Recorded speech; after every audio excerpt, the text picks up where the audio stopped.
Howdy guys, in today's video of FlexiSTARTER we're going to be having an overview of working with paths. But before that, let's have a quick intro first.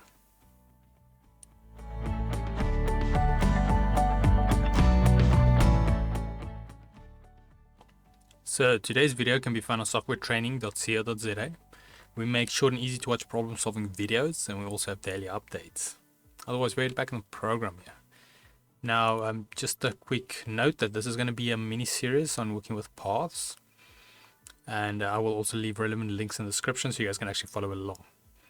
Now, when it comes to paths, first of all, what is it?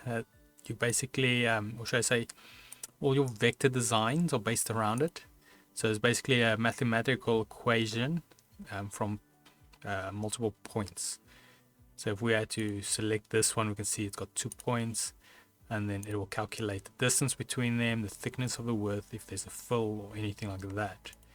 And pretty much any form of vector graphics is based around these type of paths, you can say. Paths and shapes. Now, when it comes to the actual important things to note about working with paths, obviously, should I say in FlexiSTARTER, we've got 2 tools here, or actually 3.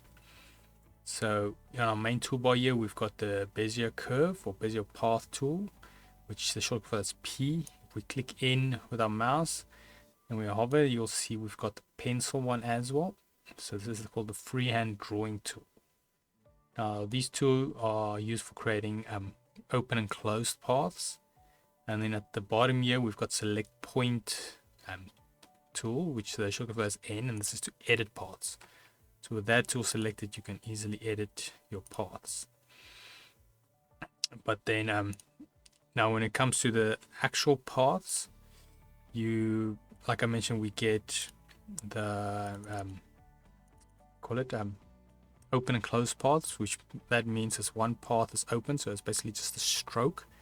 That can be quite a unique shape, but it's got no fill in the inside, and it's not closed. And then we have the closed paths here as you can see on the right. Then also with actual paths, if we select these points, you'll see we've got this editing handles, which is used for manipulating paths, and you get the 3 different ones of these, which we will cover in the future. So you can do like sharp corner editing and so forth. Then so we've got the path points that we can use, and then you can also, there is unique ways you can go with combining paths and that, but like I mentioned, we will cover all of that in some future videos. Then in this little overview, if we have our path selected, we will notice here under our design central panel, these 2 extra panels next to the scaling and rotating ones. So we've got the first one, which is path. So yeah, you can set a lot of the information about the points and so forth, the way it behaves.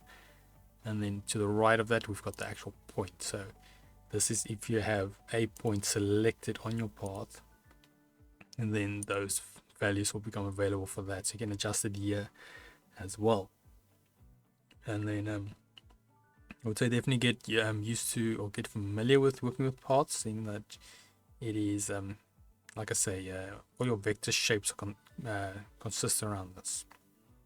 Now also, obviously on the fill and stroke panel here, we can see the under the first one's the fill. So obviously if it's an open path, there will be no fill. A closed path, you will actually have a fill, as we can see here. The closed path should have, okay, this one's got a fill, but you won't see it because it's an open path. And then the next tab to that, you can obviously set the stroke, so the width and so forth. But I would say that is the basics on paths, good things to remember. So first of all, it's your 3 tools. So it's the 2 tools for creating paths, then it's the editing the paths. And then we've got the path points, which is also sometimes called as nodes or just path points. And then we've got on our design central the 2 panels to edit those points. Otherwise, yeah, in the next video we will go into more depth about these settings. And then otherwise, if we head here to softwaretraining.co.za, you guys will notice we've got a variety of different softwares we do cover, and also you can isolate your search on the top right. If you do not however find the video you're looking for, you can always go here, request a training video, and then we will make that for you. But otherwise, thanks guys for watching, and cheers.